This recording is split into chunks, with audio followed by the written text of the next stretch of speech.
C'est quoi? C'est une pêche en forme de cœur avec un œil qui pleure. C'est une As-tu pêcheur. pris de la drogue le jour où tu as dessiné ça? Non, c'est juste ma tête. Ça ne va pas bien dans cette tête. Dans les pieds. Reste avec nous. T'inquiète pas, ça va bien se passer. Hello tout le monde, aujourd'hui petite vidéo où on va réagir à des tatouages avec Milouz et on va réagir à nos propres tatouages. Donc pour voir des tatouages qu'on a fait il y a longtemps, dans des styles différents, des travaux qui sont plus récents et un petit peu partager, peut-être critiquer, partager ce qu'on avait en tête quand on l'a fait. Voilà, on va juste discuter de notre taf. Bon alors du coup on va commencer avec ça. Donc ça c'est un tatouage d'une tête de mort que j'ai fait en Californie. À cette époque j'avais fait ce tatouage, j'avais fait à Laguna, j'avais un studio sur PCH, donc c'est juste au bord de la plage. Et ce tatouage il avait entièrement, c'est vraiment l'époque où j'essayais de développer la technique, où je tatouais carrément qu'avec de la single needle. Tu vois, je trouve que c'est joli, c'est quand même la qualité de l'Elbi. Une chose que j'aime pas, c'est que tu tatoues en dessous de téton. Ça par contre, pour moi, ça bug. En fait, oui. je me souviens, j'avais mis comme ça parce que il avait déjà un éclair au milieu des entre les deux, enfin au milieu des pecs. Dans la photo, là. Ouais. Et de l'autre côté, j'avais fait un cheval après et j'avais tout connecté. Après, par contre, de manière séparée, cette personne que j'ai tatouée, il était hyper cool. C'est quelqu'un qui vit au nord de la Californie. Je l'ai tatoué dans plusieurs villes aux États-Unis et malheureusement, il est décédé. Et donc du coup, c'est vrai que des fois, de regarder des vieux tatouages, ça ramène des émotions. Ouais, même des souvenirs, etc. Ouais. Tu vois. Donc c'était vraiment une partie de ma vie à Lorient et ça me fait penser à ce gars-là qui était vraiment cool, quoi. Mais très bien qualité, hein, toujours. Next, on va regarder un petit tatouage de Milouz. Qu'est-ce qu'on a là? Alors c'est quoi ça? C'est quand j'ai commencé à faire des femmes en néo traditionnel. C'était un an, je pense, un an. Ça faisait un an que tu tatouais? Oui, c'est ça. Et ça, c'est les premiers tatouages de femmes que j'étais fait en néo-traditionnel, qui c'était un peu populaire, tu vois. Les gens aimaient bien. C'était un tatouage, donc ça fait partie des premiers tatouages où tu avais eu un peu de succès. Oui, et mais de suite, on peut voir que déjà, tu dessinais bien. Moi, si j'analyse, toujours... Moi, non. Parce que ton style de dessin a évolué, mais toujours, je peux toujours voir la qualité du design, quoi, qui est vraiment... qui est tout le temps présent chez toi, tu vois. C'est ça, je te le dis tout le temps, que c'est hyper impressionnant. Mais tu vois... Par contre, oui. Souviens-toi, quand on s'est rencontrés, à chaque fois, je te disais, ouais, faut améliorer les lignes, faut améliorer les lignes. Et là, je peux voir qu'au niveau des lignes, effectivement, t'étais pas encore 100% au point. Oui, mais c'est un an et demi, tu vois. Bien sûr, mais après, on avait juste... il faut bien que je critique quelque chose aussi. Un an et demi en machine bobine. Bravo. Tu vois? Félicitations. Tiens, on va prendre ce tatouage. Donc, ce tatouage, c'est quoi? C'est un tatouage que j'ai réalisé sur Milouz. Oui, en forte... non, c'est malheureusement, je peux pas. Mais t'es très gothique aujourd'hui, c'est quoi ces petits gants et tout là? T'es limite émo. Mais j'étais émo toute ma vie. En fait, on s'est basé sur un sketch de Léonard de Vinci. Et là, on peut voir clairement qu'il y a une différence avec le premier tatouage qu'on a vu que j'ai fait, où en fait, il y a un peu moins de texture et c'est plus doux, je dirais, parce que là, j'ai commencé à mixer les techniques. C'est-à-dire que pendant peut-être 6-7 ans, j'ai fait que ce truc de single needle où je me servais jamais d'aiguille pour faire les ombres pour tatouer. Et là, c'est le moment où j'ai commencé. Mais en fin de compte, c'est bête, mais le fait que tout le monde se mette à faire ce style single needle, je me suis dit, bon, il faut que j'évolue et que maintenant j'incorpore la méthode plus traditionnelle en fait de faire des ombrages et que je la mélange avec la technique que j'utilisais pour réussir à avoir une espèce d'hybride. Et je pense que ce tatouage, il est bien représentatif parce qu'on peut voir qu'il y a certaines zones où vraiment on va aller chercher les textures, comme par exemple si on vient un petit peu sur le côté du nez ou alors si on se déplace au niveau de l'épaule. Mais on va avoir vraiment des douceurs quand on regarde au niveau de la bouche, non pas de la bouche, au niveau de la joue ou du front, de la technique traditionnelle de faire les ombres. Et ma mère, tu vois que ma mère m'a dit, elle aime bien celui-là, c'est un de préférés. Ok, bon c'est approuvé par la daronne, alors on valide. Next, on va aller, on va aller sur celui-là parce que je trouve que c'est un bon enchaînement. Donc là, c'est pareil, c'est une meuf avec un masque de kitsune sur la tête. Mais là, on peut voir une évolution, un changement. Après, peut-être qu'à l'œil pas entraîné ou quand t'es pas tatoueur, tu te rends pas compte. Mais entre le tatouage qu'on a regardé avant et celui-ci, il y a quand même un monde. Moi, je vois de différence. Je trouve qu'on sent beaucoup plus d'assurance. Cette partie-là de cheveux, là, cette ligne, c'est celui-là. Les petits cheveux, je pense que j'ai pas pensé trop quand je l'ai fait. Mais souviens-toi, au départ, quand tu faisais ces petits cheveux partout, je te disais, ouais, faut que t'arrêtes avec ces petits cheveux.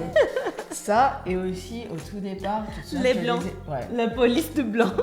On rigolait, elle m'appelait la police du blanc parce qu'elle faisait des highlights blancs partout et moi je disais vas-y c'est horrible. Donc moi je le trouve génial, je trouve que c'est vraiment un bon tatouage. Ah putain ça c'est vieux, c'est quand j'ai commencé le tatouage japonais, donc ça doit avoir 4 ans. C'était un américain qui était venu au Japon et j'avais dû l'incorporer, il avait une carpe koi sur le côté de la jambe donc j'avais dû incorporer avec ça. Mais en soi, en fait maintenant les feuilles de cerisier je les ferai pas du tout comme ça. En fait je pense que j'étais sur une phase de transition. J'avais pas assez de connaissances sur le fond japonais, comment vraiment articuler les éléments entre eux. Donc du coup, en fait, pour moi, quand je le vois, je me dis ouais, c'est un tatouage qui est vraiment cool, mais ça me fait pas penser à un tatouage vraiment traditionnel japonais. C'est un tatouage oriental limite. Ouais, ça manque d'intention. Ouais, je pense que à cette époque-là, faut dire que j'étais habitué. Je sortais de 10 ans de juste fine line noir et gris. Donc du coup, les lignes vraiment grosses, épaisses, j'en faisais de temps en temps autour de certaines statues, etc. Mais j'avais vraiment pas l'habitude. Ouais, parce que mon amour, ça c'est pas qualité les bites. J'avoue, comparé à maintenant, ça n'a rien à voir. Non, Oh, il est trop mignon celui-là. Ah, j'adore. Pour moi, sans faute. Ah ouais?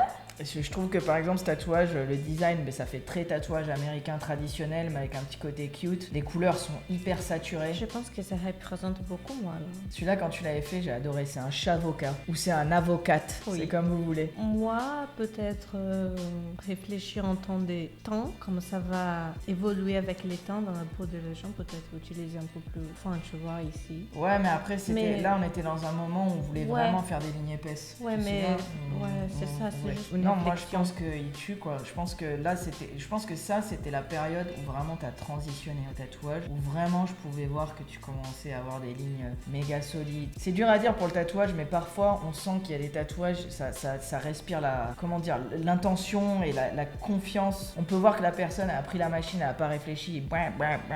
Ça, c'est pas nouveau, ça c'était il y a 8 ans. Là, ça c'est un tatouage que je dirais en gros emblématique des tatouages que j'ai fait. Après je sais pas si c'est incroyable, mais en tout cas c'est un des tatouages emblématiques il y a tout. Je pense que chaque tatoueur a un tatouage un peu que les gens qui suivent leur travail, il y a un tatouage tu vois qui sort du lot, et celui-ci c'est le tatouage de Nico qui a été commencé à Bordeaux et terminé en Inde. D'ailleurs si vous voulez le voir, Nico, ceci n'est pas un placement produit. Voici la galèche. Tu vois, c'est ça que je trouve que c'est incroyable. Il a bien vieilli, il a 8 ans, c'est un tatouage qui nous a demandé beaucoup d'efforts parce que on l'a fini en Inde. Et que dire, c'est juste un tatouage qui nous a pris beaucoup de temps, beaucoup d'efforts, et c'était vraiment un moment où je rentrais des États-Unis, pour avoir vécu aux États-Unis pendant 7 ans, j'étais pas venu en France pendant 7 ans, et quand je suis rentré, je sais pas, j'avais une déterre, je m'étais dit vas-y, faut qu'on fasse un truc vénère, et c'est pour ça que j'ai fait ce gros tatouage sur Nico quoi. Mais là clairement quand je vois ça, c'est un bon dessin, mais c'est vrai que je vois que c'est ton ancien style.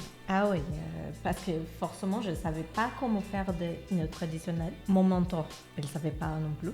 Lui, il était japonais et traditionnel, c'est ça. Et j'ai besoin d'étudier toute seule. Hein. Et ça, c'était juste en regardant les photos et tout ça, et j'ai essayé de faire. Et là, tu tatouais depuis combien de temps? Ça, c'était, je sais pas, quelques mois ou un an, je sais pas beaucoup. Mais ça reste quand même, dans le design, il est lourd quoi. C'est juste que ton style a évolué. Et après, je dirais que maintenant, encore une fois, dans ta manière de dessiner, les lignes, mais bon, ça c'est normal, c'est l'évolution. Là, t'étais vraiment une débutante.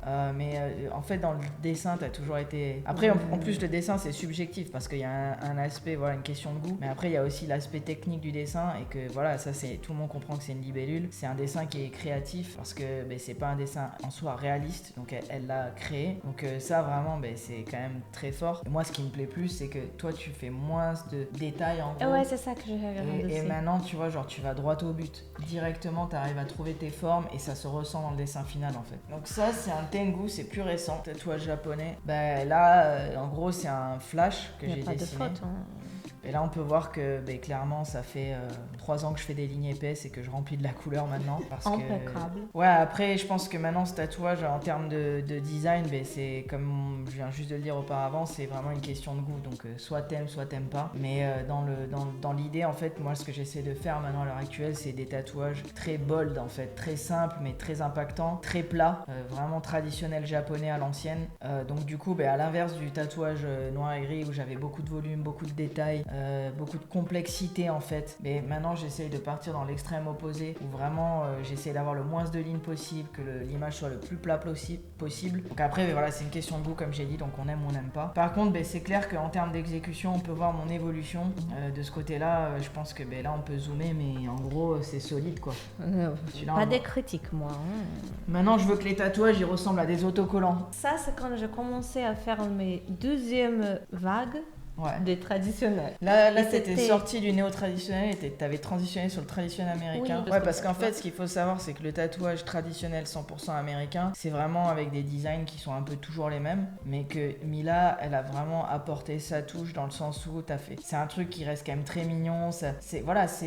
T'as grandi avec Sailor Moon, le fait que tu sois moitié japonaise, que t'aies grandi au Japon. Donc t'as vraiment ton influence et t'as apporté ton identité tout en gardant les codes du traditionnel américain. Encore une fois, je pense que là, en termes d'exécution, mais pour moi c'est nickel. Après c'est une question de goût en fait. Moi il y a des mecs qui ont une application qui est irréprochable en termes de tatouage et j'apprécie leur travail du côté artisanal de la chose. Et par contre j'aime pas du tout leur identité visuelle et vice versa. Il y a des gens que j'adore leur style etc. Mais par contre leur application du tatouage, je la trouve pas incroyable. Et après aussi il y a des gens qui ont les deux et là c'est quand on atteint des summums. Ma cliente elle a la peau un peu foncée c'est une métisse. On passe sur ça. Si je me souviens bien, c'est ton premier bras japonais, c'est ça? Le premier, c'est pas Pierre. Le deuxième. Le premier, c'était Pierre, ça c'est sûr. Sur notre ami Paul, je dirais que c'est mon premier Munewari. Munewari, c'est quand il y a les deux pecs comme ça, avec la séparation au milieu. Celui-là, par contre, on est vraiment dans un côté, pareil, très traditionnel quand même, parce que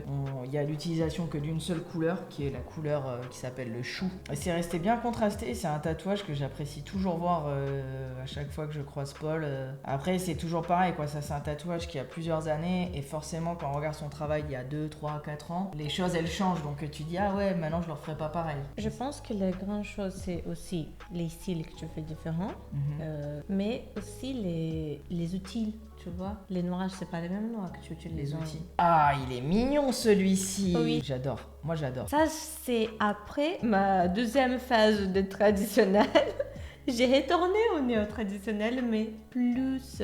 La meuf, elle a des phases, elle a des chapitres de 4 mois. Elle fait des micro-carrières dans sa carrière. Mais celui-là, donc ça, moi par contre, tu vois, d'un point de vue extérieur, ce qui est vraiment intéressant, c'est qu'on sent vraiment l'influence du tatouage traditionnel pur et dur. Même, tu vois, on peut sentir ton passage traditionnel américain. On peut sentir que y a un bagage de néo-traditionnel dans le style. Et aussi, on peut sentir l'influence vraiment kawaii, japonaise, que t'as grandi au Japon, quoi, que c'est en toi. Et je trouve que ça fait un dessin qui est vraiment atypique. Ah voilà, on repasse sur du noir et gris. Ça c'est plus récent. En termes de tatouage noir et gris, ce que j'ai fait c'est que j'ai gardé l'essence de mon truc de faire tout à la single needle, mais j'ai apporté un peu plus d'ombrage traditionnel et que j'ai, je dirais, beaucoup pratiqué avec le tatouage japonais qui me permet d'avoir justement du noir et gris réaliste, plus solide et plus dense. C'est ce que j'essaye de faire maintenant quand je fais du noir et gris quoi. Et je pense que ça c'est un bon exemple. Et par contre c'est vrai que j'avoue que faire des semaines où lundi, mardi tu fais du japonais et mercredi, jeudi tu fais du fine line black and grey, des fois ton cerveau il bug quoi parce que c'est vraiment deux approches du tatouage qui sont très très différentes. Prochaine pièce. Deuxième phase traditionnelle. Ouais, là on est dans la phase traditionnelle et c'est marrant, je trouve qu'il a un petit côté un peu limite new school. Tu sais les tatouages. Ah ouais. Je trouve qu'il est un peu graffiti avec les larmes chrome et tout. Ah ouais. Et là c'est la puissance quoi. Ouais, celui-là là je sens que t'as mis des bonnes lignes, le bon... Mais tu sais que celui-là j'ai mélangé les Chicano style qui ont fait un single needle très chrome, les meufs avec des gros tétons, tu vois. Les mêmes styles de dessin mais avec des couleurs et lean bold. Ouais c'est ça. C'est ça. C'est vraiment cool. C'est quoi? C'est une pêche en forme de cœur avec un œil qui pleure. C'est une pêche. As-tu pris de la drogue le jour où tu as dessiné ça? Non, c'est juste ma tête. Ça ne va pas bien dans cette tête. Allez, on termine avec celui-ci. Ça c'est quoi en fait? Ça c'est un tatouage.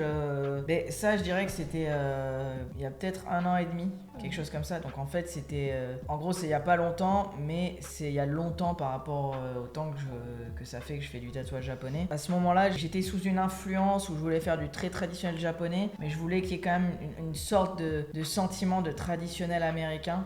Donc je faisais des dessins qui étaient quand même très un peu loufoques et grotesques en quelque sorte. J'ai temporisé cet aspect. C'est-à-dire que je l'ai fait à l'extrême et là je le temporise et je reviens un petit peu sur ce à quoi j'ai commencé au départ, des choses plus sobres, des lignes un peu plus fines, etc. Et je pense que c'est vraiment le fait de justement passer par ces étapes où on va dans certains extrêmes qui fait qu'au final, ok, je garde ça de cette phase, je prends ça de cette phase que j'ai eue, etc., etc. Et c'est comme ça qu'on arrive à vraiment se créer son propre style. Donc voilà, écoute, merci d'avoir fait cette vidéo avec moi. Merci à vous tous. Merci pour m'inviter aussi. Mais bien sûr, tu es la bienvenue. Merci à tous ceux qui ont regardé cette vidéo. Si c'est pas déjà fait, je vous invite à vous abonner. C'est la meilleure des manières de nous soutenir. Mettez-nous un petit commentaire, donnez-nous du love et bien sûr un pouce vers le haut. Et je vous dis à bientôt pour de nouvelles vidéos. Peace. Bisous.